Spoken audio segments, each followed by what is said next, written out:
안녕하세요. 나는 자랑스러운 거지다. 절약을, 무소비를 과시하는 시대가 이제 점점 오고 있답니다. 이런 얘기를 들으면 무슨 생각이 드냐면 일본의 사토리 세대가 이제 생각나는 거죠. 더 이상 욕심이 없다. 더 이상 열심히 해서 더 많은 걸 가질 생각이 없다. 현재 처지에 만족한다. 이런 이제 느낌인데 조금 결이 다르긴 하지만 저는 이제 사토리 세대가 좀 떠올랐습니다. 이제 소비를 하지 않는다. 더 많이 벌어서 더 쓸 생각보다는 가지고 있는 범위 안에서 최소로 쓴다.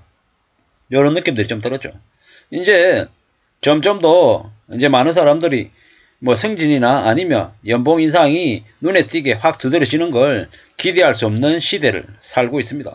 그리고 이제 결국 한국이 일본을 서서히 따라간다라는 그런 느낌들이 더 많이 드는데요. 그 한 부분이 아마 그 절약을 과시하는 그리고 거지방이 이제 유행하는 이런 모습들이 있지 않을까라는 생각을 해봤습니다. 뭐 이래저래 많은 것들을 누리고 더 많이 소비하고 뭐 욜로다, 플렉스다 이렇게 얘기하는 게 최근의 분위기였으며 요즘은 좀 이제 달라졌다라는 겁니다. 아끼고 사는 거, 절약하는 것들을 당연하게 생각합니다. 회사에서 이렇게 비품으로 지급하는 뭐 스틱 커피 아니면 볼펜류 뭐 사무용품 이런 것들도 사지 않고 회사에서 지급하는 것들로 최대한 쓰려고 하고요. 뭐 이래저래 소비를 아예 극단적으로 줄이려고 하는 사람들이 많습니다. 저는 이제 지난 12월부터 지금까지 한 6개월가량 도시락을 싸서 다니는데요. 도시락을 싸다니니까 여러가지 점들이 있습니다. 뭐 일하는 제 자리에서 이제 곧바로 도시락을 꺼내서 전자레인지에 돌려서 바로 먹고 나면 최소 40분 이상의 여유시간이 생깁니다. 그 여유시간에 제가 뭘 하겠습니까? 이제 회사 주변을 걸어다니면서 산책하면서 이제 운동할 시간을 확보하는 거죠. 혹은 그 시간을 다르게도 활용할 수 있는 게 많더라는 겁니다. 뭐 이제 점점 더 이제 개인화되어 가는 것 같습니다. 절약을 과시한다.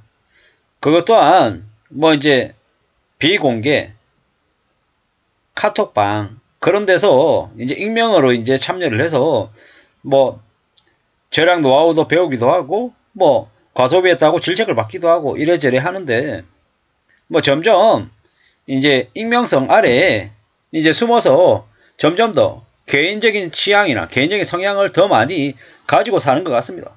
뭐 그렇게 지내는 게 당연하다라고 보는 거죠. 앞으로 우리가 살아가는 삶이 점점 힘들고 어렵기 때문에 사람들과의 관계도 점점 줄이는 것 같습니다.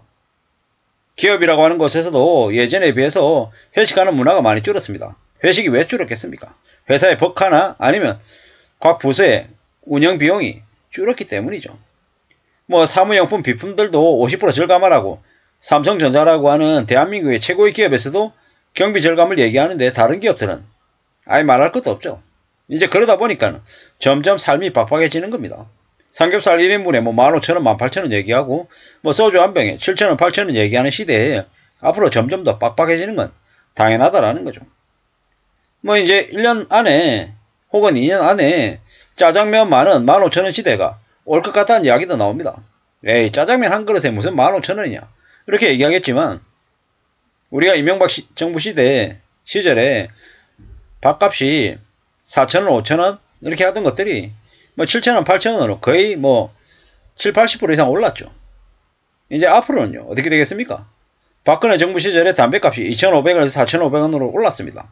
앞으로 시간이 좀 더 지나면 이번 정부 말미나 다음 정부쯤 해서 담배값 7, 8,000원, 9,000원, 만원 안 올릴까요? 올릴 것 같습니다. 전기세, 수도세, 가스비 이런 것들도 마찬가지고요.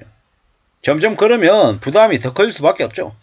상하수도, 수도요금 월에 12,000원 내던 걸 뭐 10만원 내면 사람들의 심리가 마음이 어떻게 되겠습니까? 이제 미치는 거죠. 물도 이제 엄청 절약해서 사는 거죠. 쓰는 거죠. 전기료도 이제 미친듯이 오를 거고 이래저래 국민연금, 의료보험 비용 뭐 여러가지 각종 비용들이 더 늘어날 수밖에 없는 게 앞으로의 시대죠. 그러면 소비를 극단적으로 줄일 수밖에 없는 거죠. 내 주머니 사정은 뻔한데 소비를 예전하고 비슷하게 하려면 어떻게 해야 됩니까? 가전제품을 입어 써야 되고 또 다른 것들도 여러 가지들을 대폭 이제 줄일 수밖에 없다라는 겁니다. 그게 현실입니다. 앞으로 닥칠 모습이다라는 거죠.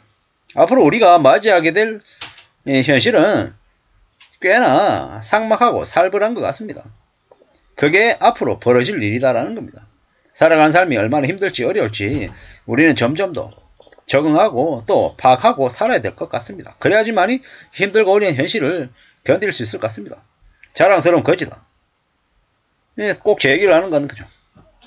저도 이제 이래저래 최소한 소비를 극단적으로 줄이려고 했습니다. 사람들 만나는 것도 최소로 줄이고 이래저래 어떻게든 현재의 삶을 잘 유지하고 버티고 견디려고 합니다.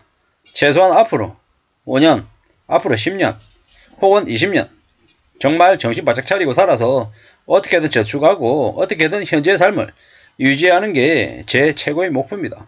그렇게 살아야 제 자신의 삶도 유지하고 저의 가족의 삶도 지킬 수 있을 것 같습니다. 안 그러면 답이 없는 거죠.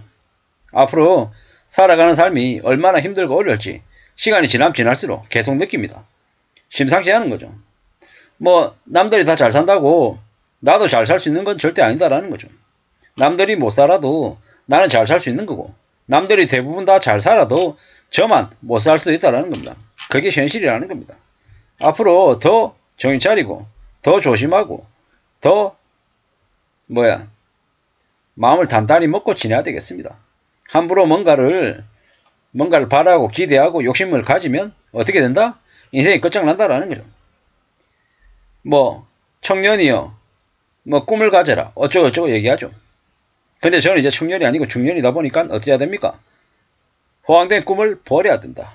어떻게든 현실을 냉정하게 바라봐야 된다. 그리고 이 무섭고 살벌한 현실을 어떻게든 잘 맞서기 위해서는 어떤 마음을 가져야 되겠습니까? 최대한 안 쓰고 최대한 아끼고 절약하고 두려운 마음으로 돌다리를 두드리며 살아야 되는 거죠. 그거 말고 없다라는 겁니다.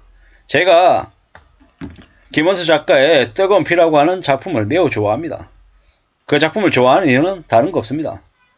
현실적인 내용들을 많이 얘기하기 때문이죠. 그래서 제가 이제 제 핸드폰 카카오톡에 그 앞에 뭡니까? 그 이미지도 대표 이미지도 그 뜨거운 피라고 하는 작품의 그 첫 장면, 첫 페이지를 제가 캡처해 가지고 올렸습니다. 그게 뭐라고 되어 있냐면 부산이라고 하는 세계적인 항구 도시에 부두에 쌓인 컨테이너 숫자만큼 건달이 절비하다. 건달들은 개나 소나 양복을 입는다. 알다시피 건달은 처자식 밥은 굶겨도 자기 양복은 빳빳하게 달려있고 점심값이 없어 하루종일 밥을 쫄쫄 굶을지언정 구두 닦을 돈은 남겨두는 한심한 족속이다. 하지만 구암의 건달들은 구두를 닦기 위해 밥을 굶는 법이 없다. 구암의 건달들은 아예 양복을 안 입고 다니기 때문에 구두도 없다. 이럽니다. 지극히 현실적이다라는 얘기를 하는 거죠. 구암이라는 가상의 동네 이야기이긴 하지만 많은 생각들이 들었습니다. 앞으로 살아가려면 그 뜨거운 피라고 하는 작품에서 나오는 구암의 건달처럼 철저히 현실적으로 살아야 될 것 같다 라는 생각을 해봤습니다. 아무쪼록 저나 여러분들의 삶이 절약하고 분수를 잘 지키는 삶을 추구해서 안전하게 살기를 바랄 뿐입니다. 감사합니다.